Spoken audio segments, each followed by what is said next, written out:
Hello guys, welcome back to my channel my life my style official. আর আমি আকাশ। সকালবেলা উঠে পড়েছি, উঠে রেডি হয়ে ফ্রেশ হয়ে বেরিয়ে পড়েছি। তো এখন কোথায় যাচ্ছি তাই তো সেটা তোমাদের সঙ্গে অবশ্যই শেয়ার করব। তো আমাকে দেখে মনে হচ্ছে কিছু একটা হয়েছে, না না একদমই কিছু হয়নি, মুখটা এরকম হয়ে রয়েছে কারণ আমাকে আজ অনেক সকালবেলা ঘুম থেকে উঠতে হয়েছে।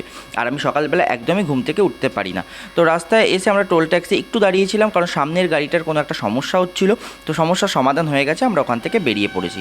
তো কোথায় যাচ্ছি তাই তো তোমাদের সঙ্গে গল্প করতে করতে আমি বলতে ভুলেই গেছি কোথায় যাচ্ছি। তো আজ আমি যাচ্ছি হলো মেদিনীপুর। তো সেখানে আমার কিছু কাজ ছিল, তো সেজন্য আমাকে সকাল সকাল বাড়ি থেকে বেরাতে হয়েছিল। তোমরা সবাই জানো কলকাতা থেকে মেদিনীপুর আসতে মোটামুটি 3 ঘন্টার উপর টাইম লাগে, তাই আমাকে মোটামুটি সকালবেলা 6:30-7টার মধ্যে বেরিয়ে পড়তে হয়েছে। এটা আমার কাছে কিন্তু অনেকই সকাল। তো আমি বাড়ি থাকলে মোটামুটি এই টাইমে কোনো সময় ঘুম থেকে উঠি না। তো যেহেতু সকাল সকাল বেরিয়েছিলাম তো বাড়ি থেকে কিছু ব্রেকফাস্ট করতে পারিনি, তো রাস্তায় দাঁড়িয়ে একটু ব্রেকফাস্ট করে নিয়েছিলাম। তো কী ব্রেকফাস্ট করেছিলাম, সকালবেলা ছিল লুচি ঘুগনি আর তার সঙ্গে ছিল ডিমের পোচ। এটাই ছিল আমার ব্রেকফাস্ট। গল্প করতে করতে চলে এলাম আমার গন্তব্যস্থলের দিকে। তো কাজ মিটিয়ে বেরিয়ে পড়েছি, বিকেল হয়ে গেছে। তো চলো এবার বাড়ির উদ্দেশ্যে যাওয়া যাক। তো চলো বেরিয়ে পড়া যাক। তো আমার পেয়েছিল প্রচণ্ড পরিমাণে খিদে, কারণ সেই যে সকালে ব্রেকফাস্ট করেছিলাম তারপরে আর সেরকম কিছু খাওয়া হয়নি ভারী কিছু।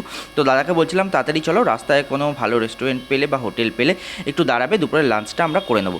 যেমন কথা তেমন কাজ, আমরা চলে এসেছিলাম একটা রেস্টুরেন্টে। তো সেখানে দুপুরবেলার খাবার আমরা খেয়ে নিয়েছিলাম। তো আজ দুপুরে কী খেলাম সেটা তোমাদের সঙ্গে শেয়ার করব। তো চলো দুপুরে কী মেনু ছিল তোমাদের সঙ্গে শেয়ার করা যাক। তো খাবারও আমার চলে এসছে। খাবারে ছিল গরম গরম ভাত, ডাল, ঝুরঝুরে করে আলু ভাজা, এখানে ছিল শুক্তো মিক্স একটা সবজি ছিল, মাছের কালিয়া, চাটনি, পায়েস, মিষ্টি। এটাই ছিল আজ দুপুরের আমার মেনু। তো গরম গরম ছিল।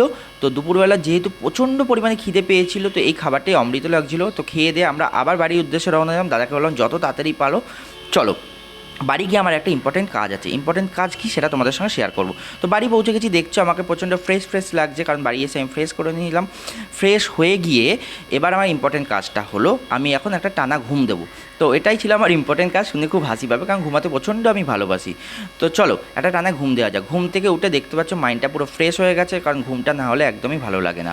তো ঘুম থেকে উঠে হালকা একটু রেডি হয়ে বেরিয়ে পড়েছিলাম। সামনে একটু মার্কেটে যাওয়া ছিল, কিছু কেনাকাটি করার ছিল, তো সেই উদ্দেশ্যেই বেরাচ্ছিলাম। তো বেরানোর সময় মা বলছিল রাতে ফেরার সময় কিছু সবজি বাজার করে নিয়ে আসতে। তো আমি আমার কাজ কমপ্লিট করে বেরিয়ে পড়েছিলাম। আমার কাজ কমপ্লিট হয়ে গিয়ে সোজা চলে গেছিলাম বাজারে। দিয়ে মাকে ফোন করলাম কী কী নেওয়ার ছিল। তো মা যেভাবে বলছিল সেইভাবেই জিনিসগুলো কেনাকাটি করছিলাম, কারণ বাজার আমি একদমই করতে পারি না।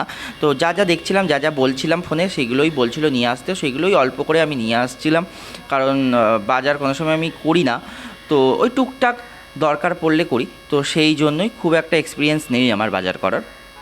তো চলো এইভাবে আজকে সারা দিনটা তোমাদের সঙ্গে কাটালাম। অনেক রাত হয়ে গেছিলো বাড়ি ফিরতে, এখন ডিনার করে নেবো। তো চলো আজকের মতো টাটা বাই বাই। এইভাবেই সঙ্গে থাকো, ভালোবাসো আরও আরও। তো চলো আবার নতুন কোনো ব্লগ নিয়ে আসছি।